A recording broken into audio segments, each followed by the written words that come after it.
নমস্কার। কথায় কথায় কথামৃত অনুষ্ঠানের 191তম পর্বে আপনাদের স্বাগত। আপনারা এই অনুষ্ঠান দেখছেন প্রাণারাম ইউটিউব চ্যানেলে, যেখানে সপ্তাহে 6 দিন সোম থেকে শুক্রবার, সোম থেকে শনিবার সম্প্রচারিত হয় কথায় কথায় কথামৃত, আর রবিবার থাকে শ্রীরামকৃষ্ণের একজন পার্ষদের পুণ্য জীবন প্রসঙ্গ। সবকটি অনুষ্ঠানই শুরু হয় রাত্রি 9টার সময়। শ্রী শ্রী রামকৃষ্ণ কথামৃততে আমরা আগের দিন অবস্থান করছিলাম এবং আজকেও সানন্দে অবস্থান করব 2রা জানুয়ারি 1884 প্রসঙ্গে, যেদিনকে দক্ষিণেশ্বরে শ্রীরামকৃষ্ণের কাছে শ্রীরামকৃষ্ণের অনুমতি লাভ করে কথামৃতকার শ্রীযুক্ত মহেন্দ্রনাথ গুপ্ত বা শ্রীম বা মাস্টার মহাশয় একটানা কয়েকদিন অবস্থান করছিলেন। সেখানে আমরা দেখেছি যে 2রা জানুয়ারির যে প্রসঙ্গ আগের দিন আমরা শুনেছি, দুপুর বেলায় শ্রীরামকৃষ্ণ কথা বলছিলেন, করতে করতে করতে করতে সেই প্রসঙ্গটি শেষ হয়েছিল। আমরা তার পরের থেকে যে প্রসঙ্গ, যে দুপুর শেষ হয়ে গেছে তারপর রাত্রির বেলার কথা রয়েছে, সেই জায়গাটিতে প্রবেশ করব। আজকে প্রবেশ করব শ্রী শ্রী রামকৃষ্ণ কথামৃততে, যার সূচনায় কথামৃতকার উদ্ধৃত করছেন তব কথামৃতং তপ্ত জীবনং কবিভিরীড়িতং কলমশাপহং শ্রবণমঙ্গলং শ্রীমদাততং ভুবি গৃণন্তি ইয়ে ভূরিদা জনাঃ। ঠাকুর শ্রীরামকৃষ্ণ ঘরে বসিয়া আছেন। রাত্রি প্রায় 8টা হইবে। আজ পৌষ শুক্লা পঞ্চমী, বুধবার, 2রা জানুয়ারি 1884 খ্রিস্টাব্দ। ঘরে রাখাল ও মণি আছেন। মণির আজ প্রভু সঙ্গে একবিংশতি দিবস। তো ওই বললেন যে রাত্রি 8টা মতো হয়েছে আর ঘরে রাখাল ও মণি আছেন। এটি আমরা আগে লক্ষ্য করেছি যে মাস্টারমশাই অন্যত্র যেরকম মাস্টার কথাটি লিখেছেন, এখানে সেরকম ভাবে দেননি। এই পর্বে প্রায় সর্বত্রই তিনি মণি এই নামটি দিয়েছেন, একেবারে আত্মগোপনের জন্য। বললেন যে ঘরে রাখাল ও মণি আছেন। রাখাল মানে আমরা জানি উত্তরকালে যিনি স্বামী ব্রহ্মানন্দজি, তার কথা বলছেন, যে তিনি এবং মাস্টারমশাই রয়েছেন। আর বললেন যে মণির আজ প্রভু সঙ্গে একবিংশতি দিবস, মানে 21তম দিন আর কি। এইটি যখন তিনি বলছেন একটুখানি হিসাবের এদিক ওদিক হয়ে যাচ্ছে, এটি আসলে 20তম দিন বা 20তম দিবস। তিনি 14ই ডিসেম্বর এসে উপস্থিত হয়েছিলেন। 14ই ডিসেম্বর 1883 শ্রীরামকৃষ্ণের অনুমতি নিয়ে দক্ষিণেশ্বর এসে উপস্থিত হয়েছিলেন। সেই হিসাব মতো এটি ওরমই দাঁড়াচ্ছে। পরে আমরা দেখবো আবার হিসাব সব ঠিকঠাক রয়েছে। তো এই দিনের কথাতেই কি বলছেন মাস্টারমশাই? লিখছেন, ঠাকুর মণিকে বিচার করিতে বারণ করিয়াছেন। ঠাকুর মণিকে বিচার করিতে বারণ করিয়াছেন। এটি যেন মাস্টারমশাই একটু স্মরণ করে নিলেন, নিয়ে তারপরে প্রসঙ্গের মধ্যে আসছেন। লিখছেন, শ্রীরামকৃষ্ণ রাখালের প্রতি, বেশি বিচার করা ভালো না। আগে ঈশ্বর, তারপর জগৎ। তাকে লাভ করলে তার জগতের বিষয়ও জানা যায়। মণি ও রাখালের প্রতি, যদু মল্লিকের সঙ্গে আলাপ করলে তার কত বাড়ি, বাগান, কোম্পানির কাগজ সব জানতে পারা যায়। তো বললেন যে বেশি বিচার করা ভালো নয়। তা তিনি বিচার করতে বলেছেন, কিন্তু বেশি বিচার করা ভালো না। তাই এটি বলছেন, আগে ঈশ্বর, তারপর জগৎ। তাকে লাভ করলে তার জগতের বিষয়ও জানা যায়। তো এই যে শ্রীরামকৃষ্ণ বিচার করতে বারণ করছেন, এটি কিরকম হচ্ছে, যে ওই সদসৎ বিচার যেটা প্রথম প্রথম সেইটি করে নেওয়া, যে কোনটি সৎ, কোনটি অসৎ, কোনটি নিত্য, কোনটি অনিত্য। জগতে ঈশ্বর বা সেই পরম তত্ত্বই একমাত্র নিত্য বস্তু, আর সবই অনিত্য। এইগুলিকে বিচার করা, শ্রীরামকৃষ্ণ সেটিকে অনুমোদন করেছেন, সেটির উপদেশ প্রদান করেছেন। কিন্তু এখানে বলছেন যে বেশি বিচার করা ভালো নয়। এটিও আগে আমরা অনেকবার পেয়েছি। বেশি বিচার করা মানে শাস্ত্রের মধ্যে যেরকম করা থাকে, যে ব্রহ্মের স্বরূপ নিরূপণ, এবং সেখানে দ্বৈতবাদী অদ্বৈতবাদীর সঙ্গে, তিনি আবার বিশিষ্টাদ্বৈতবাদীর সঙ্গে এই রকম যে বিচার চলছে, নানান খুঁটিনাটি যেটি বুদ্ধির আলোকে বিশ্লেষণ করবার চেষ্টা চলছে, শ্রীরামকৃষ্ণ সেইটিতে অনুমোদন দিচ্ছেন না। বলছেন বেশি বিচার করা ভালো না। তাহলে কতটা অবধি করলো? যতটা ওই বৈরাগ্যের জায়গা থেকে, ত্যাগের জায়গা থেকে, এই যে জাগতিক বিষয়ের আসক্তি সেইখান থেকে মুক্ত হওয়ার জন্য যেটুকুনি বিচার, সদসৎ বিচার, সেইটুকুনি। কিন্তু তারপরে হচ্ছে যে জগৎ বিষয় যদি অনিত্য বলে বোধ হলো, তখন বোধ হলো মানে মোটামুটি একটা বোধ হলো, তখন সেই সাধক বা সাধিকা কি করবেন, তিনি গভীরে ডুব দেবেন এবং ঈশ্বরের সঙ্গে, সেই পরম তত্ত্বের সঙ্গে একাত্মতা স্থাপন করবার চেষ্টা করবেন।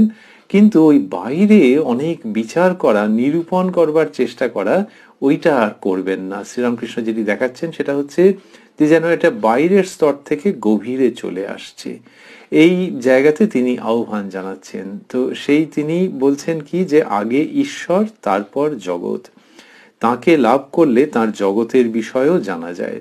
এই আগে ঈশ্বর তারপর জগৎ মানে অনেক সময় হয় ধর্মের মধ্যে বা দর্শনের মধ্যে অন্যতম আলোচ্য বিষয় এই জগৎ, জগতের উৎপত্তি, সৃষ্টির উৎপত্তি কিরকম ভাবে হয়েছে। যদি বলো যে পরম তত্ত্বই আছেন, তাহলে এই যে দৃশ্যমান জগৎ এটি এলো কি করে? তুমি যখন কিছু খাচ্ছ তখন তার স্বাদ, তুমি যখন কিছু দেখছো সেখান থেকে তোমার যে প্রতিক্রিয়া, এই দৃশ্যমান জগৎ এই বিচারের মধ্যে বেশি যেতে বারণ করছেন।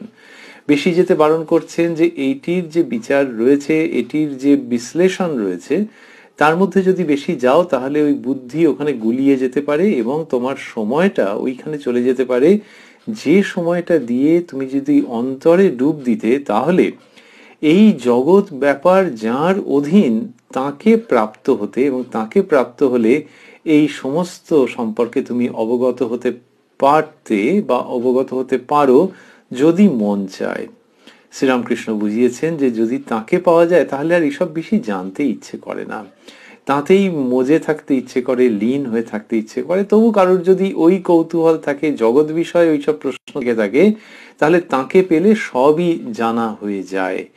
এইটি শ্রীরামকৃষ্ণ বলে আর আটকাচ্ছেন, ওই জায়গাটিতে যেন একটু রাশ টেনে ধরছেন, নিশ্চিতভাবেই রাশ টেনে ধরছেন যে বেশি বিচার করতে যেও না, আগে ডুব দাও, এই কথা তিনি বলছেন। তাই বললেন, বা তিনি যা বলছেন তার থেকে আমরা শিখছি যে আগে ঈশ্বর তারপর জগৎ, তাকে লাভ করলে তার জগতের বিষয়েও জানা যায়। তারপরে বলছেন মণি ও রাখালের প্রতি যদু মল্লিকের সঙ্গে, এটা উদাহরণ হিসাবে দেখাচ্ছেন যে যদু মল্লিকের সঙ্গে আলাপ করলে তার কত বাড়ি, বাগান, কোম্পানির কাগজ সব জানতে পারা যায়। তার মানে আগে যদি ওগুলোকে নিয়ে অনেক সন্ধান টন্ধান করতে আরম্ভ করো, তাহলে মহা মুশকিলের কথা। যে যার ব্যাপার তার সঙ্গে আলাপ করো না, দরকার হলে তিনিই সব জানিয়ে দেবেন। তোমার যদি তখনও জানতে ইচ্ছে করে তাহলে তুমি জিজ্ঞেস করো। তখনও জানতে ইচ্ছে করে মানে এটা তো ওই জানা নিয়েই তো প্রশ্ন। উত্তর হচ্ছে যে জানা নিয়ে প্রশ্ন, কিন্তু তাকে জানলে তখন আবার প্রায়ই এই জগৎ বিষয় আর খুঁটিনাটি খবর, সংবাদ, তথ্য, সেগুলির প্রতি আগ্রহ থাকে না, তাতেই মন পড়ে থাকে। তারপর শ্রীরামকৃষ্ণ বলছেন, তাই তো ঋষিরা বাল্মীকিকে মরা মরা জপ করতে বললেন। ওর একটু মানে আছে। ম মানে ঈশ্বর, রা মানে জগৎ, আগে ঈশ্বর তারপরে জগৎ।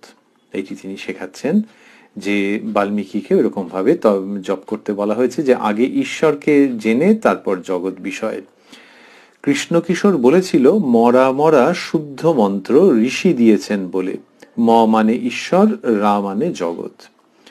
তাই আগে বাল্মীকির মতো সব ত্যাগ করে নির্জনে গোপনে ব্যাকুল হয়ে কেঁদে কেঁদে ঈশ্বরকে ডাকতে হয়। আগে দরকার ঈশ্বর দর্শন, তারপর বিচার, শাস্ত্র, জগৎ। এই শ্রীরামকৃষ্ণের উপদেশ। এটি কোথায় হচ্ছে? এটি শ্রীরামকৃষ্ণের ঘরে, রাত্রি 8টা, 2রা জানুয়ারি 1884 খ্রিস্টাব্দ। শ্রীরামকৃষ্ণ এইসব কথা বলছেন এবং বলছেন যে তাই আগে বাল্মীকির মতো সব ত্যাগ করে নির্জনে ব্যাকুল হয়ে কেঁদে কেঁদে ঈশ্বরকে ডাকতে হয়। এই যে নির্জনে গোপনে ব্যাকুল হয়ে কেঁদে কেঁদে ঈশ্বরকে ডাকতে হয়, এটি শ্রীরামকৃষ্ণের একটি বড় শিক্ষা। তো সেইখানে বললেন যে আগে দরকার ঈশ্বর দর্শন, তারপর বিচার, শাস্ত্র, জগৎ। তো এই যে কথা তিনি বলছেন, এর মধ্যে কি অপূর্ব ভাব থেকে যাচ্ছে। বলছেন যে সব ত্যাগ করে প্রথমে নির্জনে গোপনে ব্যাকুল হয়ে কেঁদে কেঁদে তাকে ডাকবে। আগে দরকার ঈশ্বর দর্শন, তারপর বিচার, শাস্ত্র, জগৎ। তো এই ঈশ্বর দর্শনের পর ওইটাও বলেছেন যে যদি ইচ্ছে হয় তখন যে এই বিচার করবে, এ করবে, ও করবে, শাস্ত্র নিয়ে নানান চর্চা করবে, জগৎ বিষয় ভাববে, তাহলে তখন সেটা হতে পারে, কিন্তু আগে দরকার ঈশ্বর দর্শন। বলছেন শ্রীরামকৃষ্ণ, যিনি অন্যত্র পরিষ্কার করে বলেছেন ঈশ্বর দর্শনই মানুষ জীবনের উদ্দেশ্য। এইসব প্রসঙ্গ হওয়ার পর মাস্টারমশাই লিখছেন মনির প্রতি, তাই তোমাকে বলছি আর বিচার করো না। আমি ঝাউতলা থেকে উঠে যাচ্ছিলাম ওই কথা বলতে। বেশি বিচার করলে শেষে হানি হয়, শেষে হাজরার মতো হয়ে যাবে। আমি রাত্রে একলা রাস্তায় কেঁদে কেঁদে বেড়াতাম আর বলেছিলাম, মা বিচার বুদ্ধিতে বজ্রাঘাত দাও, বলো আর করবে না। এটি মাস্টারমশাইকে জিজ্ঞাসা করছেন। এবার আর করবে না মানে আর বিচার করবে না। আর মাস্টারমশাই এই কথাগুলিকে স্থূলাক্ষরে দিয়েছেন, মা বিচার বুদ্ধিতে বজ্রাঘাত দাও, বলো আর করবে না, এইগুলি মাস্টারমশাই স্থূলাক্ষরে দিলেন।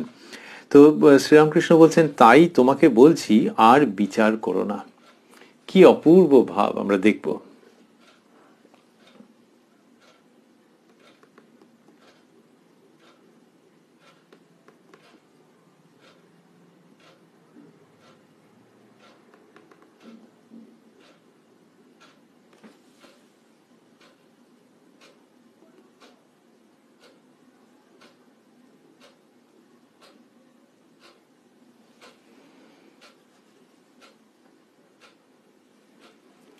ভাবটি কিরকম হয়ে আছে এখানে, সেটি হচ্ছে যে বললেন যে আমি, শ্রীরামকৃষ্ণ বলছেন, আমি ঝাউতলা থেকে উঠে যাচ্ছিলাম ওই কথা বলতে।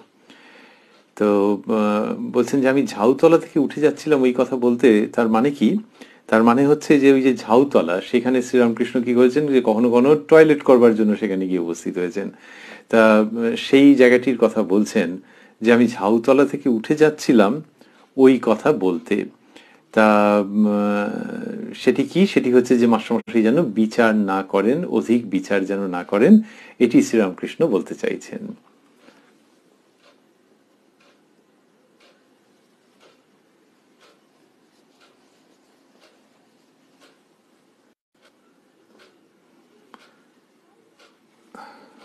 এই ব্যবস্থাপনার জন্য যেটুকুনি করতে হচ্ছে সেজন্য আমরা দুঃখিত। তো আমরা আবার শ্রী শ্রীরামকৃষ্ণ কথামৃততে সানন্দে প্রত্যাবর্তন করছি। শ্রীরামকৃষ্ণ বলছেন যে তাই তোমাকে বলছি আর বিচার করো না। আমি ঝাউতলা থেকে উঠে যাচ্ছিলাম ওই কথা বলতে। তো ঝাউতলা থেকে মানে টয়লেট করতে গেছেন, খুব সম্ভব সেটি বলছেন যে সেখান থেকে আমি উঠে যাচ্ছিলাম তোমাকে এই কথা বলতে। তাহলে মাস্টারমশাইয়ের জন্য কি একটা অদ্ভুত ব্যাকুলতা যে ওইখান থেকে আমি তাড়াতাড়ি করে যাচ্ছিলাম যে তোমাকে এটা বলতে। কোনটা? যে আর বিচার করো না, এটি শ্রীরামকৃষ্ণ বলছেন যে ওইটা বলবার জন্য আমি উঠে যাচ্ছিলাম। তো মাস্টারমশাই বিচার প্রবণ মানুষ। যখন শ্রীরামকৃষ্ণের কাছে এসেছেন প্রথমের দিকে, তখনই তিনি বলেছেন যে তার নিরাকার ভালো লাগে।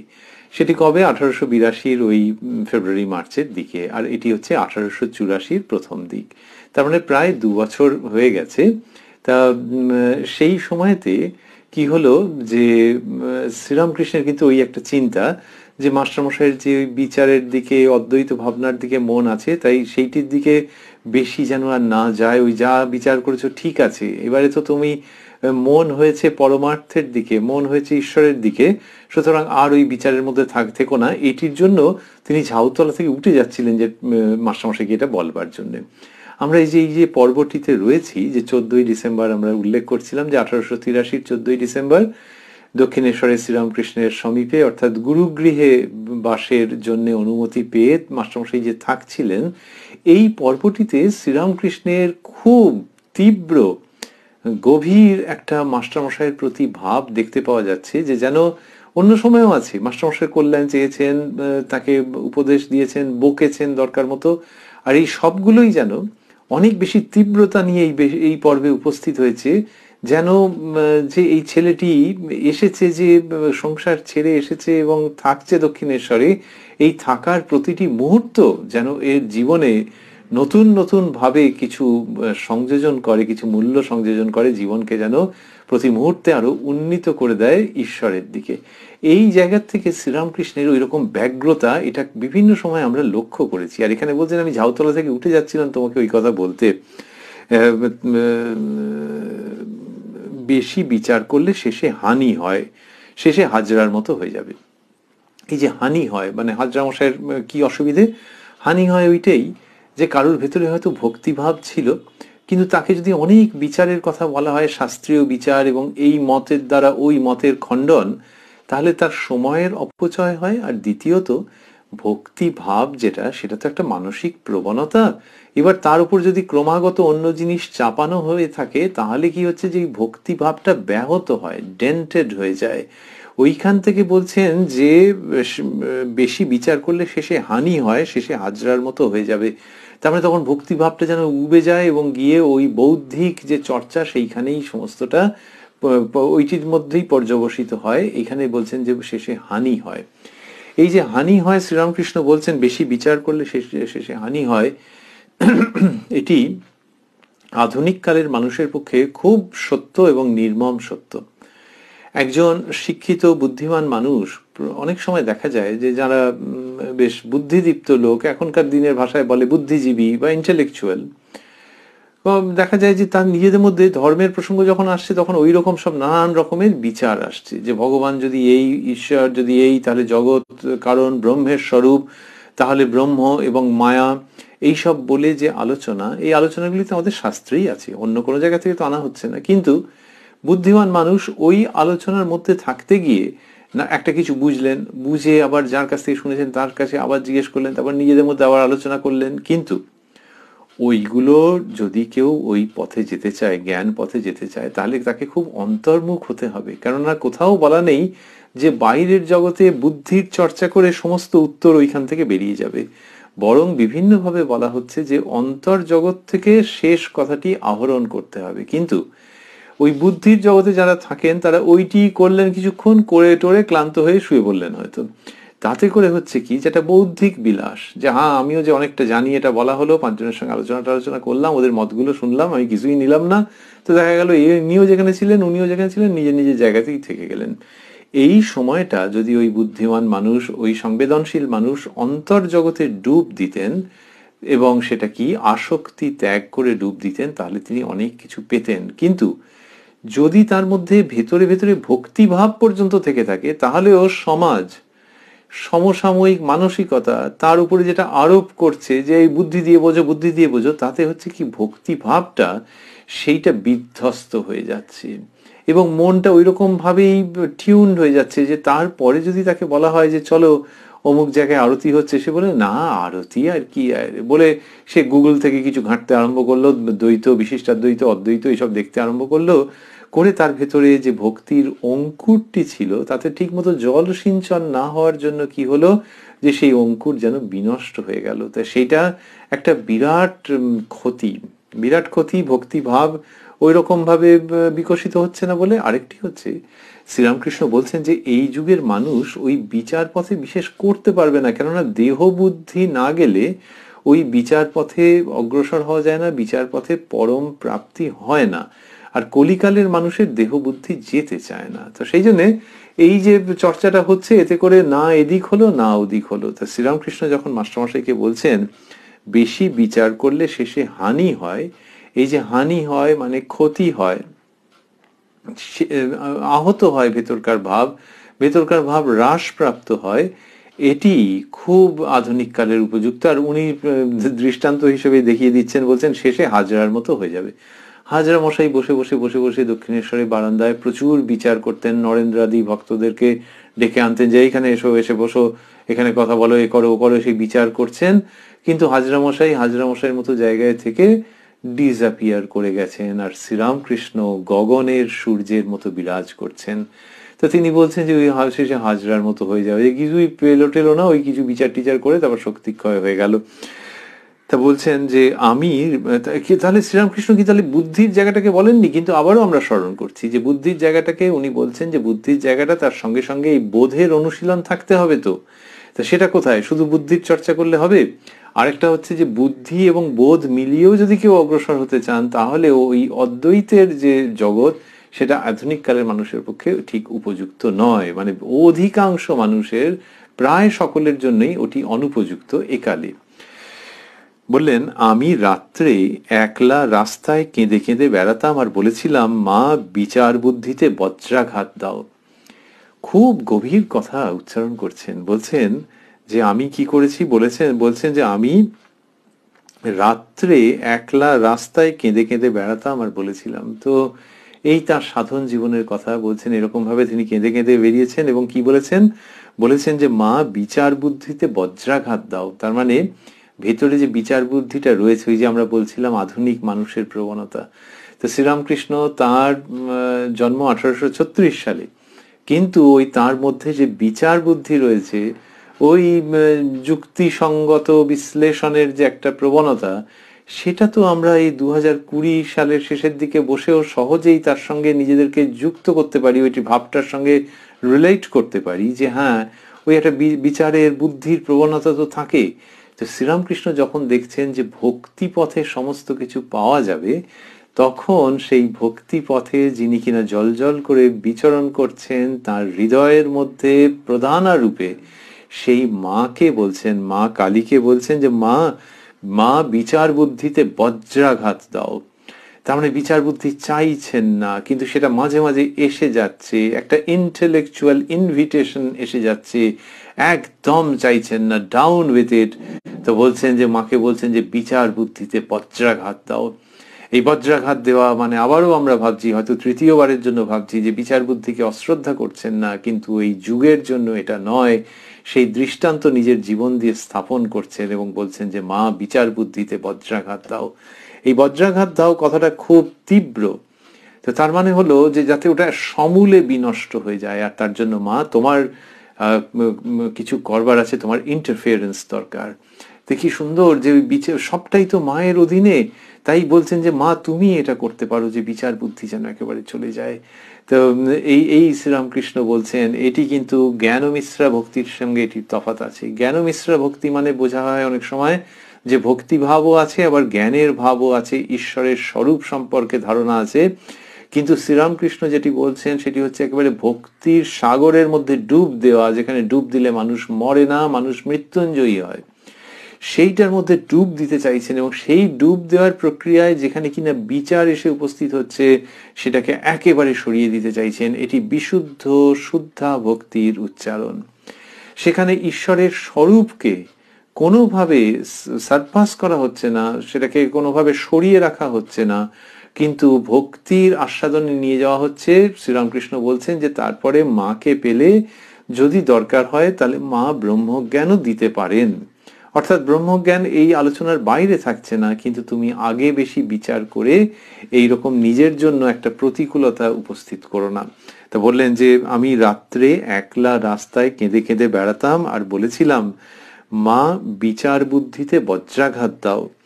বলে মাস্টারমশাইকে বলছেন বলো আর করবে না। তা এই আর এর পর মাস্টারমশাই বন্ধনীর মধ্যে লিখেছেন বিচার। উনি তো বুঝতেই পাচ্ছেন যে কি বলতে চাইছেন শ্রীরামকৃষ্ণ, তাই বলছেন যে বলো আর করবে না, মানে বলো আর বিচার করবে না। এই মাস্টারমশাইকে ঠাকুর শ্রীরামকৃষ্ণ বলছেন আরে কি মাস্টারমশাইয়ের জন্য কিরকম, এটাতে আমরা যদি বলি দরদ, এটা যদি বলি স্নেহ, এটাতে যদি বলি ভালোবাসা, এই সব শব্দ কম পড়ে যাচ্ছে, যে যেন তার প্রতি কিরম একটা আকুল প্রার্থনা যে প্লিজ আর করো না, বলো আর করবে না। এই ঠাকুর শ্রীরামকৃষ্ণের কি প্রয়োজন, কিন্তু ওই তার প্রয়োজন কিছু বোঝায় না, কারণ তার এটা অহেতুক ভালোবাসা, অহেতুক, কোনো হেতু নেই। আর যাদেরকে ভালোবেসেছে তারাই এটা বলে গেছেন। শ্রীরামকৃষ্ণ সম্পর্কে মাস্টারমশাই লিখেছেন তিনি অহেতুক কৃপা সিন্ধু। যে ওই যে কেন করছেন বোঝা যাচ্ছে না। কেউ যদি বলেন যে মাস্টারমশাই বিরাট পণ্ডিত ব্যক্তি, তো শ্রীরামকৃষ্ণ তার ভালোর জন্য বলেছেন, তো মাস্টারমশাই তারও তো একটা সত্তা আছে, সেই সবগুলো অন্যরকম হয়ে যাচ্ছে যখন দেখা যাচ্ছে তিনি নিজেই বলছেন। তো তার যে সাক্ষ্য তার থেকে বড় আর কি হতে পারে। তিনিই বলছেন অহেতুক কৃপা সিন্ধু। তার মানে মাস্টারমশাই পড়াশোনা আছে ঠিক, তিনি কৃতবিদ্য মানুষ ঠিক, তিনি বুদ্ধিমান মানুষ, সবই ঠিক, কিন্তু সেই তিনি দেখছেন যে তার যতটা পাওনা হতে পারে, উদ্ধৃতির মধ্যে যদি আমরা ভাবি যতটা পাওনা হতে পারে, ইনি তো তার থেকে অনন্ত গুণ বেশি দিচ্ছেন। তাই তিনি অহেতুক কৃপা সিন্ধু। সেই শ্রীরামকৃষ্ণ বলছেন বলো আর বিচার করবে না, বলো আর করবে না, মানে বলো আর বিচার করবে না। মণি আজ্ঞা না। শ্রীরামকৃষ্ণ ভক্তিতেই সব পাওয়া যায়, এই চারটি শব্দ মাস্টারমশাই স্থূলাক করে দিয়েছেন। ভক্তিতেই সব পাওয়া যায়। যারা ব্রহ্মজ্ঞান চায় যদি ভক্তির রাস্তা ধরে থাকে তারা ব্রহ্মজ্ঞানও পাবে। আচ্ছা, তাহলে ব্রহ্মজ্ঞান যদি চাইলো তাহলে ভক্তির রাস্তা ধরে যাবে কেন? সে তো ব্রহ্মজ্ঞানের দিকেই যাবে, সে তো জ্ঞানের পথে যাবে, অদ্বৈতের সাধনার পথে যাবে। ওইখানেও শ্রীরামকৃষ্ণের আবারও সেই বক্তব্য যে ওই পথটা তুমি যখন দেহ বুদ্ধি রাহিত্য তোমার আসেনি তখন ওই পথটাই করতে যেও না, পারবে না, সুবিধে করতে পারবে না। বরং তোমার ভেতরে যে স্বাভাবিক প্রবণতা আছে ভক্তির, সেইটি দিয়ে যাও। সাকার দেবতা দেবী যাকে ইষ্ট বলে ভাবছো তাকে অবলম্বন করে তাকে ডাকতে থাকো, তার ধারে কাছে থাকো, তার সমীপে থাকো, তার শরণাগত হও। তাকে যখন লাভ করবে তখন তিনি চাইলে সব দিয়ে দেবেন, কারণ তিনি ব্রহ্মজ্ঞানও দিতে পারেন। আচ্ছা, তাহলে ভক্তি পথে যাকে গেলে তিনি ব্রহ্মজ্ঞান দিতে পারে, এটা কিরকম হলো? দ্বৈত থেকে অদ্বৈতের মধ্যে একটা যেন স্টেপ জাম্প না। শ্রীরামকৃষ্ণের সেই বিখ্যাত উপমা যে সচ্চিদানন্দ সমুদ্র তার স্থানে স্থানে ভক্তি হিমে বরফের আকার নিয়েছে, তাই সেই বরফের আকার যে বরফ সেটির সঙ্গে তো জলের প্রকৃতিগত তফাৎ নেই। রাসায়নিক সংকেত একই, আধ্যাত্মিক সংকেত অভিন্ন। তা সেইটি শ্রীরামকৃষ্ণ বলছেন যে যদি তুমি ভক্তি পথে থেকে তোমার ইষ্টকে প্রাপ্ত হও, তিনি বললেন যারা ব্রহ্মজ্ঞান চায় যদি ভক্তির রাস্তা ধরে থাকে তারা ব্রহ্মজ্ঞানও পাবে। ওই যে আমরা আগে উল্লেখ করছিলাম শ্রীরামকৃষ্ণের বাণী যে যদি তখনও তোমার এই ইচ্ছেটা থেকে যায় আর তিনি যদি চান তিনি ব্রহ্মজ্ঞানও দিতে পারেন। So go via the route of devotion, via the route of bhakti. এই ভক্তির রাস্তা ধরে ধরে যাও, তাহলে যেমনটি চাইছো সেরকম সব হতে পারে। তার দয়া, শ্রীরামকৃষ্ণ বলছেন, তার দয়া থাকলে কি জ্ঞানের অভাব থাকে? ও দেশে ধান মাপে যেই রাস ফুরোয় অমনি একজন রাস ঠেলে দেয়, মা জ্ঞানের রাস ঠেলে দেন। তা বললেন যে তার দয়া থাকলে কি জ্ঞানের অভাব থাকে? এইটি মাস্টারমশাইকে তিনি বলছেন। ওই যে মাস্টারমশাই আমরা বলছিলাম যে জ্ঞান পথের প্রতি একটা প্রবণতা রয়েছে, তা তাকেই বলছেন যে তার দয়া থাকলে কি জ্ঞানের অভাব থাকে? ও দেশে ধান মাপে যেই রাস ফুরোয় অমনি একজন রাস ঠেলে দেয়। তাহলে এই ধান মাপছেন যখন, তখন যে ধানটা রয়েছে যেটা নিয়ে মাপতে হবে সেটা যখন অনেকটা হয়ে গেছে তখন একজন কে ওখান থেকে রাস ঠেলে দিচ্ছে। তাই এটির যে উদাহরণ, তার মানে কে যেন একজন করে দিচ্ছে, যে যা সাপ্লাই দেওয়ার যা সহ করবার সেটা একজন করে দিচ্ছেন। সেই রকমই শ্রীরামকৃষ্ণ দেখাচ্ছেন যে যদি আরো কিছু দরকার লাগে তিনিই দেবেন। অর্থাৎ তুমি ভক্তি পথে যেখানে গিয়ে উপনীত হলে তোমার প্রকৃতির মধ্যে, তোমার ইচ্ছের মধ্যে, তোমার প্রবণতার মধ্যে যদি আরো কিছু থাকে তাহলে তিনি যেমন রাস ঠেলে দেয় গ্রাম দেশে, সেরকম তিনিও ঠেলে দেবেন, জ্ঞান ঠেলে দেবেন, জ্ঞান সরবরাহ করবেন যদি সেই রকম দরকার থাকে। তা বললেন ও দেশে ধান মাপে যেই রাস ফুরোয় অমনি একজন রাস ঠেলে দেয়, মা জ্ঞানের রাস ঠেলে দেন। আর কিছু তো প্রায় বলতে বাকি রাখছেন না, কত রকম ভাবে শ্রীরামকৃষ্ণ এই প্রসঙ্গটিকে অনুপম ভঙ্গিতে ব্যাখ্যা করছেন। তারপর বলছেন তাকে লাভ করলে পণ্ডিতদের খড়কুটো বোধ হয়। পদ্মলোচন বলেছিল তোমার সঙ্গে কৈবর্তের বাড়িতে সভায় যাব, তার কি? তোমার সঙ্গে হাড়ির বাড়ি গিয়ে খেতে পারি, তোমার সঙ্গে হাড়ির বাড়ি গিয়ে খেতে পারি। তো ওই বলছেন যে তাকে লাভ করলে পণ্ডিতদের খড়কুটো বোধ হয়, এবং বলছেন যে পদ্মলোচন তিনি শ্রীরামকৃষ্ণের সঙ্গে যাবেন বলছিলেন এবং বললেন তোমার সঙ্গে কৈবর্তের বাড়িতে সভায় যাব, তার আর কি? তার মানে সভা, তার মানে সব বিদ্বজ্জনরা রয়েছেন, তো ঠাকুরের সঙ্গে গেলে কোনো আর অসুবিধা নেই, কারণ ঠাকুরের মধ্যে জ্ঞানের ভান্ডার। আর বললেন যে তোমার সঙ্গে হাড়ির বাড়ি গিয়ে খেতে পারি, হাড়ির বাড়ি গিয়ে খেতে পারি, এক্সট্রিমে চলে যেতে পারি, কোনো অসুবিধা নেই। বিদ্বজ্জনদের বাড়িতেও যেতে পারি, আবার ওই রকম তথাকথিত অন্তজ মানুষের বাড়িতেও যেতে পারি যদি তোমার সঙ্গে থাকি। তো এইটি যে শ্রীরামকৃষ্ণ উল্লেখ করছেন, তিনি কি বললেন যে তাকে লাভ করলে পণ্ডিতদের খড়কুটো বোধ হয়। এতে করে তিনি পণ্ডিতদের নিচু করছেন না, খাটো করছেন না, কিন্তু তার বক্তব্যটি কি? তার বক্তব্য হচ্ছে যে পণ্ডিত মানুষদের মধ্যে যেটা থাকে সেটার জন্য অনেক সময় একটা অযথা ভয় এসে যায় যে পণ্ডিত অনেক কিছু জানে, তা তার কাছে মুখ খুলবো, কিছু বলবো, এই যে ভয়টা এসে যায় সেইটা শ্রীরামকৃষ্ণ দেখাচ্ছেন যে না, সেই ভয়টা তাকে লাভ করলে আর ওই ভয় থাকে না, পণ্ডিতদের খড়কুটো বোধ হয়। তাহলে তুচ্ছ তাচ্ছিল্য করার প্রসঙ্গ নেই, কিন্তু ওই যে আগে একটা অপরিমিত একটা ভয় লাগছিল, অসঙ্গত ভয় লাগছিল, সেটা চলে যায়। সেটা চলে গিয়ে তাদেরকে খড়কুটো মনে হয়। তাহলে সেই রকমই ব্যবহার করবেন নাকি তার সঙ্গে? না, তা নয়, কিন্তু আর ওই ভয়ের জায়গাটা নেই। সেই ভয়ের বিপরীতে এইটি দেখানো হচ্ছে যে খড়কুটো বোধ হয়। এইটা শ্রীরামকৃষ্ণ বলছেন। অন্যত্রও তিনি বলেছেন যে বাগবাদিনীর একটি কিরণ এলে পণ্ডিতগুলোকে কেঁচোর মতো দেখতে পাই। তো সেই জন্যে বলা হচ্ছে যে তাকে লাভ করলে সবকিছু হয়ে যাবে, এটি শ্রীরামকৃষ্ণ আনছেন। তারপর বলছেন, কি সুন্দর করে গল্পের মধ্যে দিয়ে বলবেন, গল্প মানে দৃষ্টান্ত, শাস্ত্রীয় দৃষ্টান্ত, ধর্মের দৃষ্টান্ত। বলছেন, ভক্তি দ্বারাই সব পাওয়া যায়, তাকে ভালোবাসতে পারলে আর কিছুরই অভাব থাকে না। ভগবতীর কাছে কার্তিক আর গণেশ বসেছিলেন, তার গলায় মণিময় রত্নমালা, তার গলায় মণিময় রত্নমালা। মা বললেন, যে ব্রহ্মাণ্ড আগে প্রদক্ষিণ করে আসতে পারবে তাকে এই মালা দিব। কার্তিক তৎক্ষণাৎ ক্ষণবিলম্ব না করে ময়ূরে চড়ে বেরিয়ে গেলেন। গণেশ আস্তে আস্তে মাকে প্রদক্ষিণ করে প্রণাম করলেন। গণেশ জানে মার ভিতরেই ব্রহ্মাণ্ড। মা প্রসন্না হয়ে গণেশের গলায় হার পরিয়ে দিলেন। অনেকক্ষণ পরে কার্তিক এসে দেখে যে দাদা হার পরে বসে আছে। কি সুন্দর করে গল্প বলার ভঙ্গিও তিনি জানতেন, কি চমৎকার, এত সুন্দর মিষ্টি ভঙ্গি। তো এই গণেশের কথা বলছেন যে গণেশ জননী তাকেই হার পরিয়ে দিলেন। যখন গণেশ কি করলেন, যে আস্তে আস্তে মাকে প্রদক্ষিণ করে প্রণাম করলেন। তো এটি কি প্রসঙ্গে এলো? শ্রীরামকৃষ্ণ বলছেন যে ভক্তি দ্বারাই সব পাওয়া যায়। তো এই মাকে ভক্তি করলে, তা ওই যে যিনি বলেছিলেন, গণেশ জননী বলেছিলেন, যে ভগবতী বলেছিলেন যে যে ব্রহ্মাণ্ড আগে প্রদক্ষিণ করে আসতে পারবে তাকে এই মালা দিব। এইবার ইনি যে মাকে প্রদক্ষিণ করছেন, তার মানে এর ভিতরে সেই জ্ঞান আছে, এর ভিতরে সেই জ্ঞান আছে যে মায়ের ভেতরেই ব্রহ্মাণ্ড, মাই ব্রহ্মাণ্ড স্বরূপিনী। গানে আছে, কালীর উদরে ব্রহ্মাণ্ড ভাণ্ড, প্রকাণ্ড তা জানো কেমন। তো এই শ্রীরামকৃষ্ণ সেটি দেখাচ্ছেন যে গণেশজি তার মধ্যে ওই জ্ঞান রয়েছে, আবার তিনি মাতৃভক্ত। তাহলে জ্ঞানটা কোথা থেকে এলো? এখানে বোঝাই যায় যে জ্ঞানটা ওই মাতৃভক্তি থেকে হয়েছে। তা বললেন যে ভক্তি দ্বারাই সব পাওয়া যায়, তো মাতৃভক্তি থেকেই সেই জ্ঞানটি হয়েছে যে মায়ের মধ্যেই ব্রহ্মাণ্ড। গণেশ কি অনেক শাস্ত্র বিচার করে ওটা জেনেছেন, কিন্তু মাকে ভক্তি করছেন তো ওখান থেকেই জেনে গেছেন। এবং ভগবতী দেখলেন যখন যে তাকে প্রদক্ষিণ করা আছে, তখন তাকে ওই মালা দিয়ে দিলেন।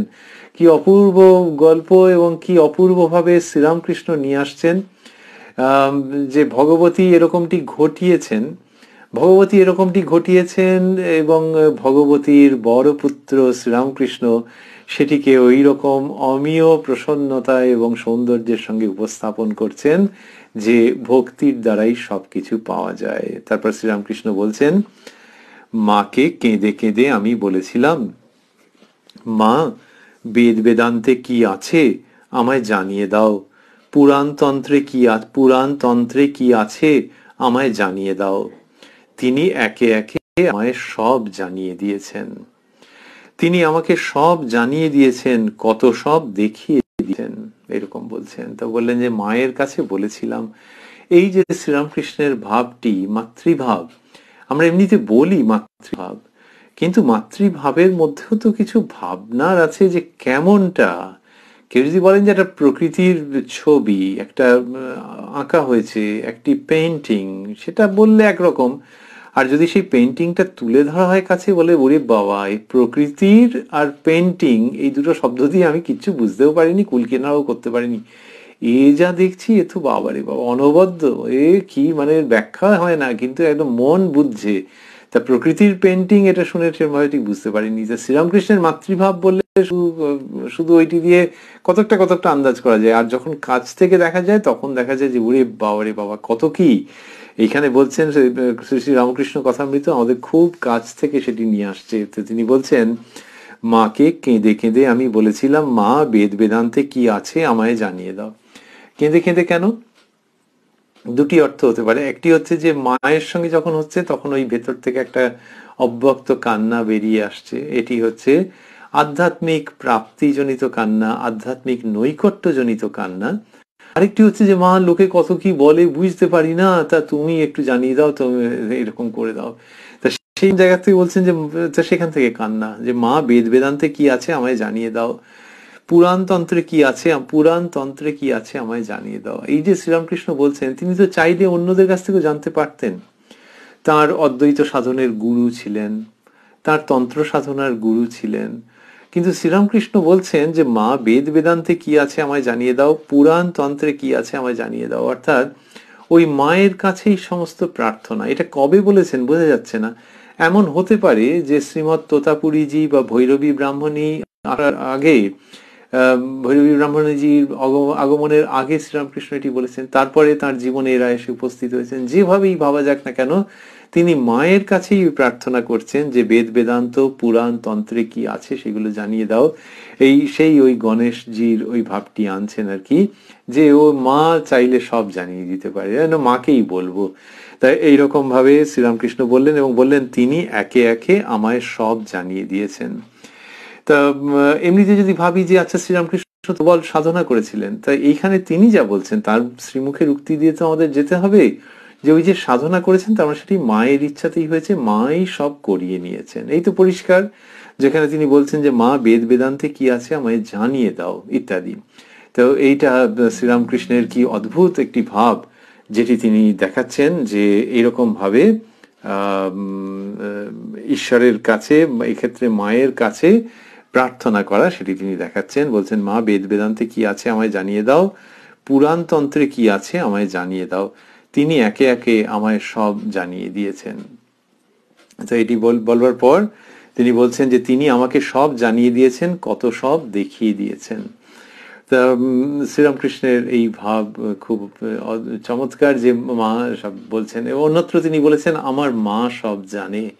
তো এই যে ভক্তিভাব আমরা বলছিলাম, এই জন্য যে শ্রীরামকৃষ্ণের মাতৃভাব ভক্তিভাব বললে একরকম বোঝায়, কিন্তু ভক্তিভাব মানে অনেক সময় শুনলে মনে হতে পারে যে তিনি ভক্তিকে আশ্রয় করেছেন। আর এখানে হচ্ছে শ্রীরামকৃষ্ণের সমগ্র সত্তা ওই ভাবটির সঙ্গে ওতপ্রোত, এই দুটোর মধ্যে কোনো ব্যবধান নেই, এটি অভেদ।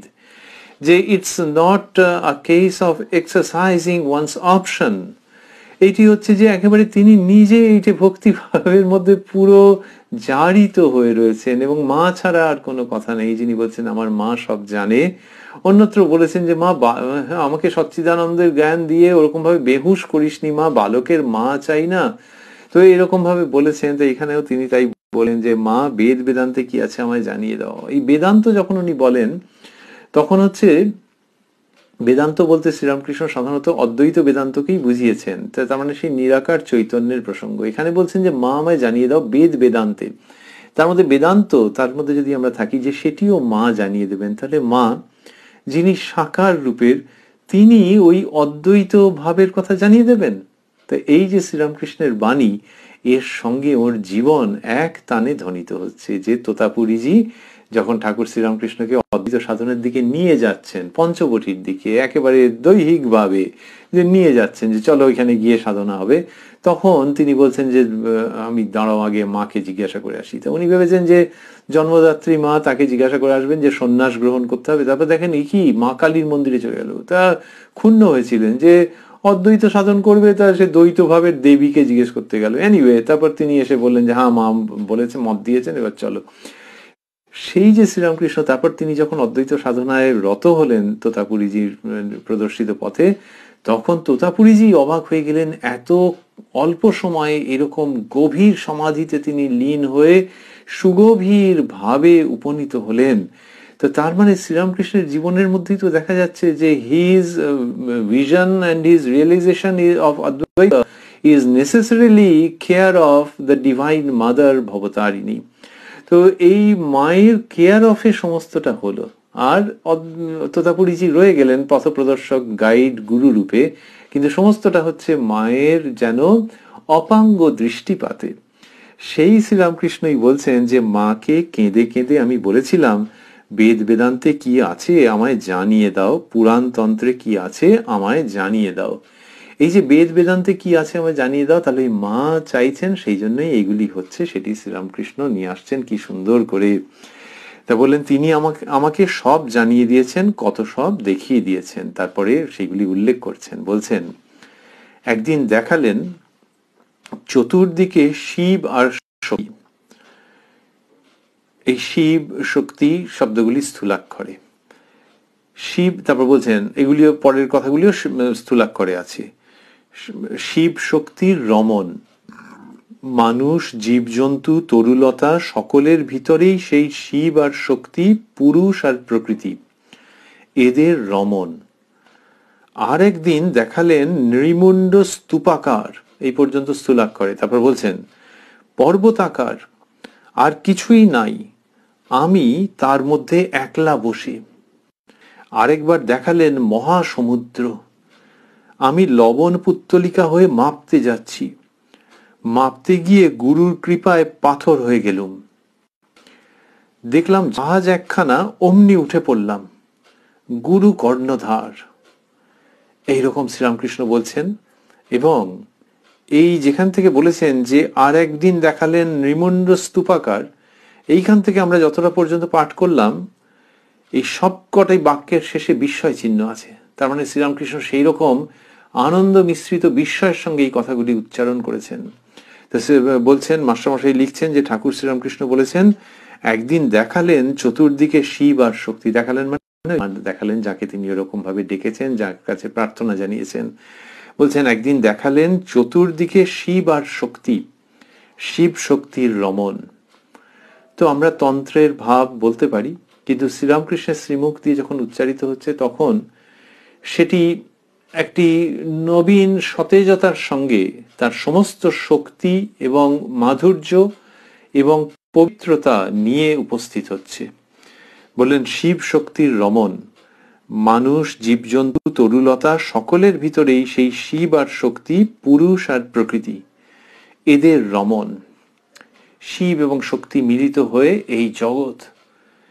আরেকদিন দেখালেন নৃমুণ্ড স্তূপাকার, পর্বতাকার, আর কিছুই নাই, আমি তার মধ্যে একলা বসে। তার মানে মা এই সমস্ত রাস ঠেলে দিচ্ছেন। তিনি যেরকমভাবে বুঝিয়েছেন বা উল্লেখ করেছেন রাস ঠেলে দেওয়া, সেটি শ্রীরামকৃষ্ণ বলছেন। আরেকবার দেখালেন মহাসমুদ্র। তো এই মহাসমুদ্র শব্দটি আবার স্থূলাক্ষরে বলছেন আমি লবণ পুত্তলিকা হয়ে মাপতে যাচ্ছি, মাপতে গিয়ে গুরুর কৃপায় পাথর হয়ে গেলুম। দেখলাম জাহাজ একখানা, অমনি উঠে পড়লাম। এইসব সংকেতের মতো করে বলছেন। বলেই মাস্টারমশাইকে বলছেন যে গুরু কর্ণধার, ওই একটি জাহাজ দেখেছেন তার মধ্যে উঠে পড়লেন, তা বলছেন গুরু কর্ণধার। তো ওই জাহাজে উঠে পড়ছেন, কিন্তু সবটা এই মায়ের ইচ্ছায় হচ্ছে, এটি বিভিন্নভাবে ঘুরে ফিরে আসছে। তারপর মাস্টারমশাই লিখছেন যে তাকে শ্রীরামকৃষ্ণ বলছেন, মাস্টারমশাই লিখছেন মনির প্রতি, সচ্চিদানন্দ গুরুকে রোজ তো সকালে ডাকো। মণি আজ্ঞা হাঁ। শ্রীরামকৃষ্ণ গুরু কর্ণধার, এই দুটি শব্দ স্থূলাক্ষরে, গুরু কর্ণধার। তখন দেখছি আমি একটি তুমি একটি, আবার লাভ দিয়ে পড়ে মিন হলাম। তার মানে ওই যে তিনি দেখেছেন যে দর্শন, সেই প্রসঙ্গে যাচ্ছেন। তখন দেখছি আমি একটি তুমি একটি, আবার লাভ দিয়ে পড়ে মিন হলাম, সচ্চিদানন্দ সাগরে আনন্দে বেড়াচ্ছি দেখলাম। তাহলে একটু আগে বলেছেন যে মহাসমুদ্র, আমি লবণ পুত্তলিকা হয়ে মাপতে যাচ্ছি, মাপতে গিয়ে গুরুর পাথর হয়ে গেলুম।